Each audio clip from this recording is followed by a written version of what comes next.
So you learn how to do the basics in wrestling. And I did. I took that lesson.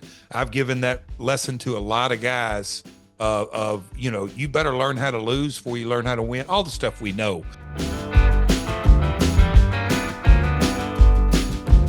You hear a funny story. Jerry Brisco, Scott Armstrong's debut as a referee. He's on TV, and Jerry goes, Scott, I just want to tell you something. He goes, just kayfabe. He goes, but your zipper's halfway down. He goes, just move her down and zip up your zipper. And so Scott's on television trying to get his zipper up, and Jerry goes, get your hand off your unit. Your zipper's not down. Yeah. So apparently that's an old rip by these mean people like Mr. Brisco. Right. Yes. Poor innocent child taking advantage. Yeah, no, but all good. Your grandmother was Christine, which was win the Hall of Fame, and it was wonderful to hear that in induction. Your father missed the ceremony, by the way, which we got to discuss. But your other grandmother, I read on the internet, which has to be true except for the 80 titles. Apparently, it's a lot more. Was she a worker also? No, I mean, I don't know. They had something on the internet where there was another relative that was a worker. So they're all related, John. So yeah, it was a Welch, a Full, or something. Never mind. What of that? But no. Christine, she used to say, I do everything but wrestle. She would help sweep the floor, whatever. But yeah. But on the other side, you didn't have any wrestlers on the other side. No, Eddie Marlin. My dad's dad went off to war, never came home, and my mom's dad was never around either. So the only grandfather I had, my dad, once he divorced my parents, married Deborah. That's my stepmother. Her dad, Eddie Marlin, used to be Tommy Gilbert's partner. He worked in this territory, the only territory he worked, but he held a full-time job at Gates Rubber Company and wrestled 5 days a week until he started promoting shows. But his wife, no, she was a stay-at-home mom. Yeah.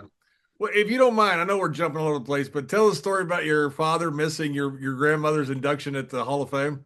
Oh, cauliflower hour. That's bless his heart. We all flew out there, and he got out there because y'all were staying 3 days. I was out there 1 day, but in his mind, it was the Saturday night event that was the big event, but we had the Friday night event. And so he flew his cheap ass, did not take the direct, from Nashville to Las Vegas. He had a connection, and the connection got delayed because he was, he leave Nashville early, so he could have got out there like at 3 p.m. And so instead of getting out there at 3, he got there like it's 5 or 6.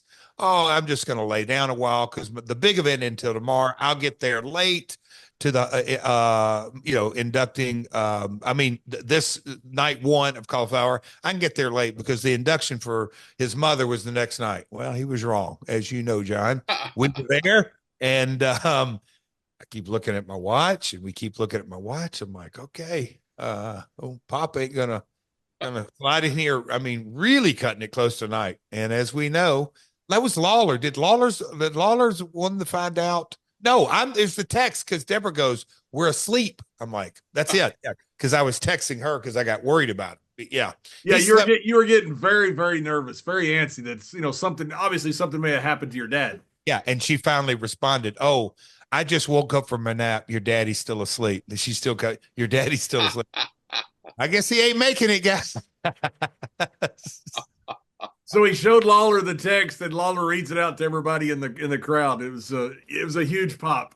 In a lot of ways, that is so Jarrett. Yeah. I mean, just sometimes, and not all the time. No, I shouldn't say that, but sometimes. Yeah, I've always known your dad. He was very prompt and on time all the time. So keep your ass out. I know. I work for him. Sometimes he would get in Jerry's world and he wasn't coming out for a while. That day, his delay in those flights threw him for a loop. And he said, I'm going to just lay down for a little while. I don't have to be there he did a snafu, but all good. It was the progression was the best part is you sitting over there worried, something like we all do with elderly parents. You're worried something's happened to your dad. Then all of a sudden you bust out laughing and you go and show the text to Jerry. Everybody had a good pop out of it. Yes, of course. When you were refereeing, was your goal the whole time to get into the business as far as a wrestler? Was that your entree into it? Why did you start as a referee? He wanted me, he was dead set. And a lot of times when I start into these stories, people, I don't give the complete story. So let me back up. He broke in. First job he did was as a high school kid. He promoted shows because my grandmother broke in 1946 selling wrestling tickets, worked her way up to what we would call a CFO. My dad was in high school, and I'll make this part short, but he promoted shows. Then he went off to college, played a year of college football, married my mom, had 2 kids. His boss got fired from Murray, Ohio. He's just like, I'm out of this corporate world.